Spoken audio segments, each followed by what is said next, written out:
and once I start talking, I'm going to close my door. good morning. My name is Michael Lambite. I am the Assistant Director for Marketing, Assessment, and University Relations for Rutgers Residence Life in Rutgers, New Brunswick. Today, we're going to be talking to our unit that deals with student support, that works with our students who need assignments, students that may be in crisis, or students that have special needs. And they're going to describe a little about what they do in terms of working with our students living in the residence halls.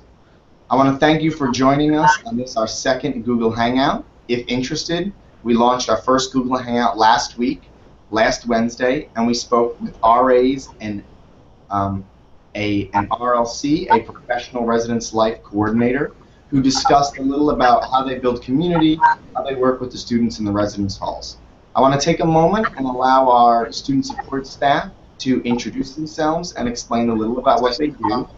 Ben, we will begin with you. Why don't you introduce yourself and explain to the audience a little about what you do. Good morning. My name is Michael Lambite. I am the Assistant Director for Marketing University Relations for Rutgers Residence Life. So Rutgers, my name is Brunswick. Ben. I'm the Assistant Director for the Residence Life Assignments Office. Our unit that deals with I handle basically all the housing assignments for incoming first year and incoming transfer students. So I'm the one that kind of decides where you're actually going to live based on the preferences that you put within your housing assignment. Living in the residence halls. Within your housing I want to thank you for joining us on this, our second Google Hangout. Awesome. Thank you, Ben. It was a little tough to hear you, so Ben, I may come back to you. Justin, why don't you introduce yourself to the group? Hi, everyone. My name is Justin Kelly. I'm the Assistant Director of Res Life for Student Support. My main focus and primary job responsibilities are dealing with the students who are in need of special housing accommodations. There is a process that you all will be told about if you do have any special needs. And I work with Ben directly in his office to find the appropriate housing assignments for those students. And then the other big part of my role here in the department is dealing with students who are in need of emotional assistance due to psychological concerns that come up either during their time here at Rutgers or before they get here and they want to continue that support. I'm the go-to person for that to get them set up. Thank you, and look forward to your questions. Great. Thanks, Justin. Kevin, why don't you explain a little about what you do? Sure. Hello, everyone. My name is Kevin Killen. I'm the Associate Director of Student Support here at Rutgers, New Brunswick, and primarily my role is to interact with students that are involved in emergency and crisis situations. I liaise with the police on a weekly and daily basis to discuss situations that happen on campus to get the students involved, the support that they need. I also oversee the move-in crew. So when you arrive in about a month and a half, you'll see one of our volunteers helping you out, moving you into the residence hall. I also oversee the Community Assistant Program, which is a job opportunity available to students in the residence halls, help to provide safety and security in some of our halls. These students interact with residents. This is a job for students who live in the halls that they work in. It's a leadership opportunity, so if you were in the first Google Hangout and learned about the RA position, this is kind of like a first step to becoming an RA working as a community assistant. So we look forward to your questions, and we'll be here this morning. Great. Thanks, Kevin. Ben, I'm going to ask you to introduce yourself again. We were grabbing some feedback before, so I'm not sure if people could clearly hear you. Yeah, no, that's fine. I had something weird going on. I think it's all fixed up now. So yes, my name is Benjamin Gelb. I'm the Assistant Director in the Residence Life Assignments Office. So what that means is I kind of handle all the incoming applications for students and decide really where they're going to live based on the preferences that you give within your housing application, as well as your roommate preferences, your learning community preferences, all that stuff. We have about 5,500 incoming first-year students, plus about another 1,000 transfer students. So we do have quite a large population. So, part of what we're going to be doing is we do look at your kind of student support needs, try to get you a space that will best work for you on campus. And we plan on releasing housing assignments in early August. For August 7th is our big release date. Great, thank you. I thank the three of you for joining us today. And now we're going to start with some pre-written questions that I have prepared about to help the audience understand a little more about what you do. Justin, I want to start with you. What types of accommodations do you make? How do you make those decisions, and what is the process for a student who is seeking a certain accommodation? Sure. So any student who's requesting a specific type of accommodation for any medical or health-related purposes can get in touch with our Central Residence Life office. I'm sure Michael will provide that information if he hasn't already done so. It's also available on our website. But basically, you can reach my office here at the Central location, and I will send you what we call a special housing request form, or talk to you more about the process if you are undecided or not quite sure what to do. I do want to go back and say that you do need to complete the general housing application form first. Ben can talk more about that. But again, any student inquiring about a special housing accommodation, they complete a form. On that application, we do have single rooms available, air-cooled spaces, no carpet.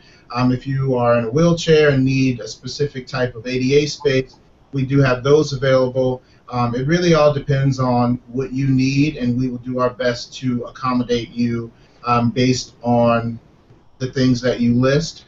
We do ask that a medical provider does sign off and kind of validate the things that you are requesting, so that we make sure that this is a fair and equal process, and that we are offering spaces that students actually do need.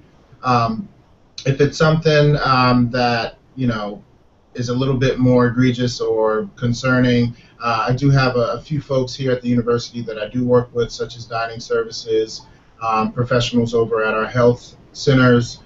So it does go through a screening process. It's not guaranteed, but we do look to accommodate all of our students appropriately as those requests do roll in. Again, some of those things typically that students are asking for are different types of bathroom spaces, single rooms, air-cooled, ADA accessible rooms. So it really depends on what your need is, and it's all kind of case by case. So if you are undecided or not quite sure and have specific questions, you can reach us here, and we will be more than happy to explain in greater detail what that entails and what we have available to accommodate. Great, thanks, Justin. It is a good time for me now. If you are interested or need to get in touch with Justin, the best way to do that is to give a call at 848-932-4371, and they can set up a time for you to speak with Justin, and he can walk you through the process and get you all the information you need. Kevin, I'm going to jump to you now. You began mentioning the CAP program, the Community Assistant Program, in our residence halls. Can you talk a little about how those students enhance our communities, what their job is, and then how potentially students could look for that part of employment if they want to? Sure, absolutely. The community assistant position is a job working with Residence Life, and it's a really convenient job where you can work in the same environment where you live. So the community assistants sit at the front desk area of the residence hall on Thursday, Friday, and Saturday evenings from 11 p.m. until 2 a.m. And they are there primarily to monitor the safety and security of the building. We want to make sure we're providing safe environments, so they sign in guests. So any student who does not live in that particular hall is referred to as a guest. And so when a resident of that hall wants to have visitors during those times, they sign their guests in at the front desk area. And the community assistants are the staff who do that.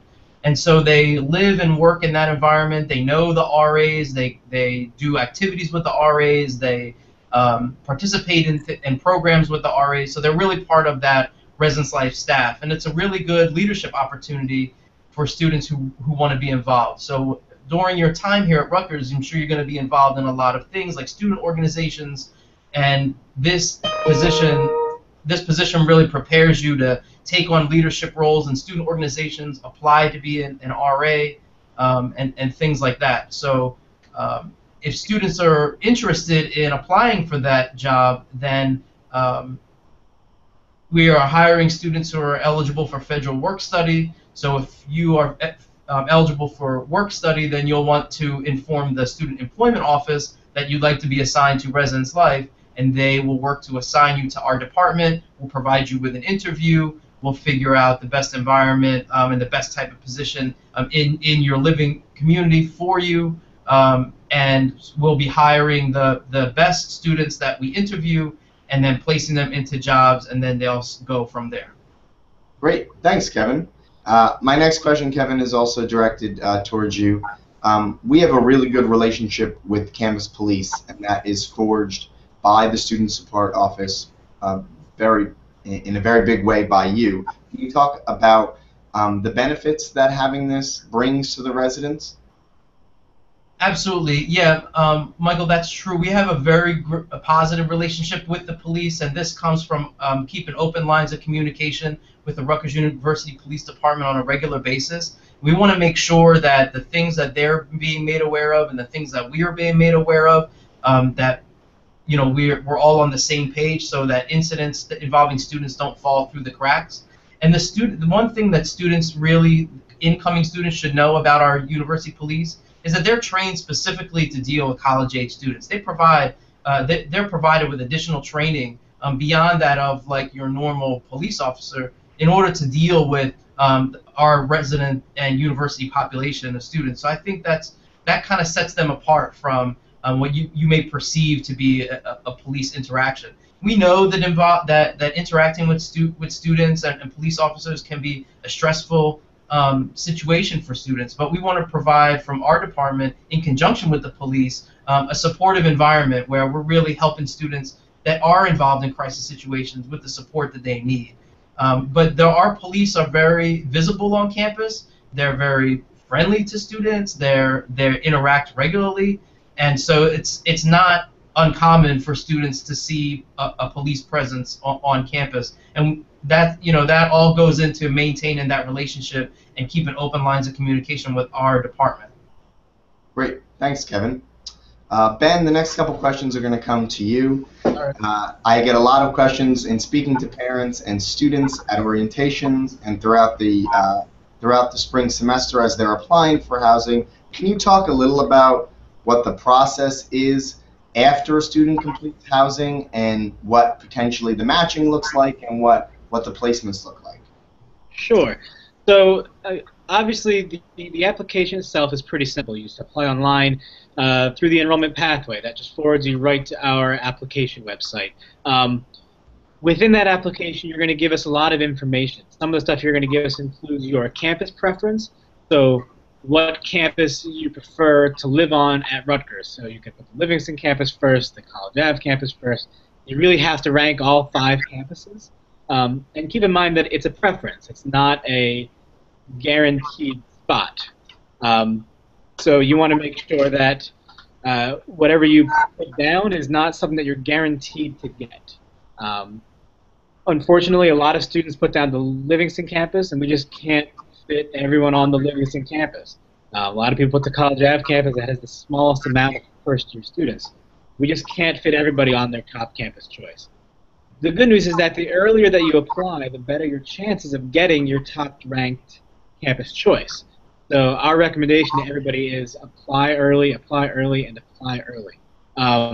When it comes to roommate preferences, you're welcome to put down an exact roommate preference as well. You just put down your the name and the Rutgers ID number. That's the 9-digit number with 2 zeros in the middle. You have to make sure you put that down for your requested roommate. And we're usually able to do about 90% of the students that ask for a roommate. About 90% of them get that roommate. The only reason that you wouldn't get the roommate would be if one of you is in a learning community, for example. One of you wants to go to engineering, into one of the engineering buildings, and your requested roommate is not an engineer. That would cause you to be split up because that learning community preference overrides any other preference that you have. If you are an engineer and you ask for the engineering community, we would place you there over anywhere else if we have room. Same goes for something like a discovery house. If you were placed in a discovery house and your roommate's not a part of that, that might mean that you get split up. So if you really want to be with your roommate, it's in your best interest to kind of have matching applications, if you will. And it helps if you apply at the same time. If your roommate doesn't apply until late July, then we may not be able to put you together. All right, great. Ben, my next question again also has to go towards you. Looking to the future, students may say, great, I'm on campus now. How does this process work? I hear this word lottery. What does that mean? Can you talk a little about what the lottery process looks like for continuing students and just quickly overview? I know it's very complicated, but how that process works for students? It is a very complicated process. I'll try to give the quickest version that I can. The lottery starts up in the spring semester, and the lottery is sort of the process that returning students go through to get housing for the following year. It really starts up almost as soon as you get back to campus in the spring. So you return for the spring semester, and the lottery starts up right away. Essentially, what you're going to do is you'll apply for a lottery number. That's kind of the initial thing you have to get. And you will, at the end of January, you would be assigned a number anywhere between 1 and about 13,000. We have a lot of students that go through the lottery, obviously. Anywhere between 12 and 13,000 students for about 8,000 spaces. Unfortunately, that does mean that we can't fit everybody that asks for housing, so housing is not guaranteed necessarily year to year. Once you have that lottery number, you kind of go through a different lottery process. So you may want to apply for an apartment with your friends. So you would all four get together, you would request each other, and then fill out an apartments application. Or maybe you want to apply for a suite. So you would get together with 5 of your friends, because you could fit 6 in a suite. You would request each other, make a group of 6, and then try to get a suite.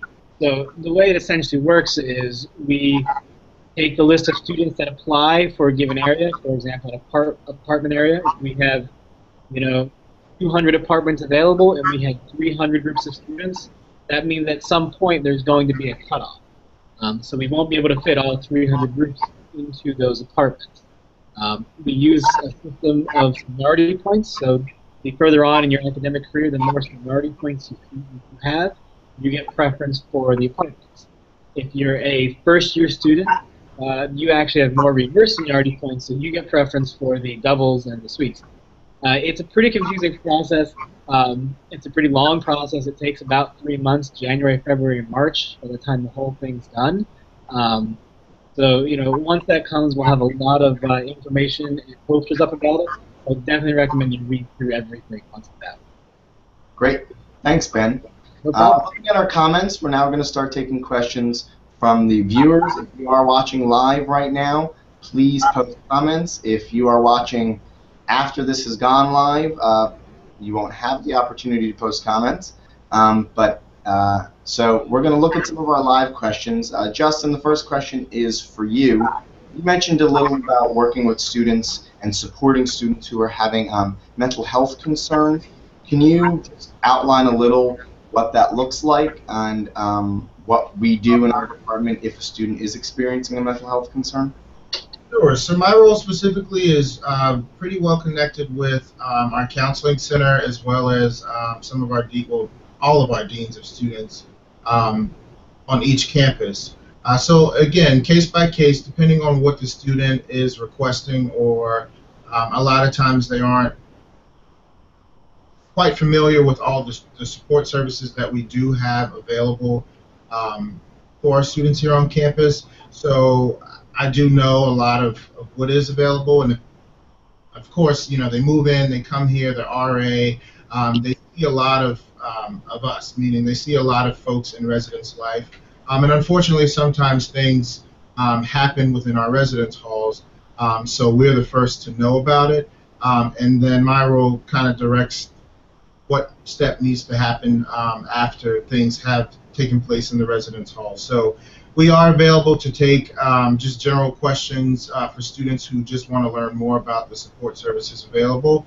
But me specifically, I can kind of guide them in the right direction of who the best person for them to talk to, depending on what their situation is. So case by case, but whenever in doubt, certainly ask and get to know your RA and the professional staff that live in or near your area, your residence hall, because they are kind of going to be the first people that you see or interact with in the event that these crisis situations do happen within the residence hall. But we are well connected to outside support services, and we can kind of guide any student with any type of situation in the direction that they need to go into. Great. Thanks, Justin. And Justin, you spoke a little about the internal services, meaning counseling and health services if a student does need that, just to clarify. But great. That's wonderful. Ben, I have a question for you in regards to roommate matching. Can you talk a little about how the roommate pairing works and what goes into that? Absolutely. So within the housing application itself, there's, I believe, about 6 questions that are kind of our roommate matching questions. We call them our lifestyle preferences. Some of the questions we ask are things like, how clean are you? How dirty are you? Are you going to throw your clothes on the floor when you walk in the room? Or are you going to actually put everything away? Are you going to go to bed early or stay up late? What are your weekend plans? Are you going to stay around on the weekends, or are you going to go home? We use that information to try to match you up as best we can with an incoming roommate. So another student from the same class, another first-year student, or another transfer student, we do try to match you up with. Is it a perfect system? Probably not, no. But you know, the good news is I would say most of our roommate matchings really work out great. And we do have, you know, if there's ever problems on the floor, or problems with the roommate, you have the RAs right there you can work with. It's all roommate conflicts that do come up. You know, like I said, most of the roommate pairings really do work out great. We have very few problems. And if we do have issues, then we have the staff right there in the halls that can help out. Great. Thanks, Ben. No problem. Looks like we have one more question. Kevin, it worked out perfectly. You each got an extra question geared toward you. You spoke a little about the move-in crew and move-in. Can you just talk a little about what move-in has looked like in the past and what the move-in crew will do to help enhance the experience when people get here to move in? Sure. Well, the move-in day for all first-year students this year is going to be Saturday, August 30th, and so all new students will be able to move in at that time, and when they arrive to campus, we'll have plenty of signs that direct you to the hall that you need to be at, depending on where you'll be living. And then when you get there, we will ask you to pull up your car, and the move-in crew students, which are all volunteers who are upper-class students here at Rutgers, will be here to greet you and will help you get your belongings out of your car as quickly as possible, so then you may move your car to a parking lot. What we really want to do is keep the roadways clear, and so the university police will be out there directing traffic and making sure that we get your belongings out of your car as fast as possible, and then you can move your car to the parking lot location that RUPD has designated. And then our moving crew will help carry your belongings. We will either carry it by hand, or we'll put it in a big bin that we have that's on wheels, and we wheel it in to your hall, and we take your belongings up to your room, and we try to make the move-in process as easy as possible, because we know you have to stop by. There's a lot of things on your mind. You have to stop by the desk. You have to get your key. We have to get you to your room. So our move-in crew volunteers, which again are all students, students from all around the university have volunteered to be part of the crew. We have many student organizations. Our fraternities and sororities all volunteer to help out. So there are a lot of students from all over the university that are excited to be part of this move-in crew to greet you as our new class of incoming first-year students to help you get moved into your room. Great. Thank you. Well, it doesn't look like we have any other comments, so I want to thank Kevin, I want to thank Justin, and I want to thank Ben for giving of their time today, for explaining a little more about what they do. Viewers, I want to thank you for watching live and commenting, or if you're watching after the fact, thank you for taking the time to watch this and get to know our student support staff. Next, in 2 weeks, We will launch our final Google Hangout on July 30th at 7:30 p.m. We'll be meeting our Residence Hall Association students. These are our student governmental body who have been elected to help run programs, run fun events, and advocate for things that are needed in the residence halls. We'll be meeting those students again on July 30th at 7:30, and as usual, you can watch that live and comment or watch after the fact via this YouTube channel. I want to thank you all. I want to encourage everyone to follow us on Facebook at facebook.com/resnights, RESKNIGHTS, or follow us on Twitter at resnights, or go to our website, ruoncampus.rutgers.edu, for all of our contact information and all of our other information. Thank you again to our panelists, and thank you to our audience for watching. Have a wonderful day, and have a great rest of your summer.